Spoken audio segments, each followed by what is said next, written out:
After Ivan the Terrible's death, his son became Tsar. His son had no children and by most accounts was mentally incapable, depending on a regent to rule, and his death led to a succession crisis and a civil war. The start of the Civil War marked a long period of famine and social disorder, which is now known as the Time of Troubles. Likely sensing weakness in Russia, the Polish-Lithuanian Commonwealth invaded under the pretext they were putting a secret child of Ivan onto the throne by the name of Dmitry. Polish-Lithuanian forces were able to reach Moscow, and on July 21, 1605, this, quote, false Dmitry was crowned Tsar.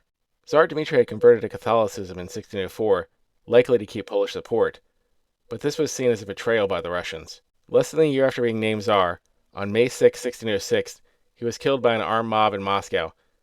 This occurred just 10 days after his wedding to a Polish princess, and so there were over 400 wedding guests still in the city who also found themselves murdered during the riots. One of the leaders of the assassinated riots crowned himself Tsar Vasily, but he lacked any claim to the throne and didn't have the actual support to rule effectively. In 1607, another false Dmitry appeared, again supported by Polish lords. Over time, there were as many as 10 separate people who claimed to be heirs to the throne.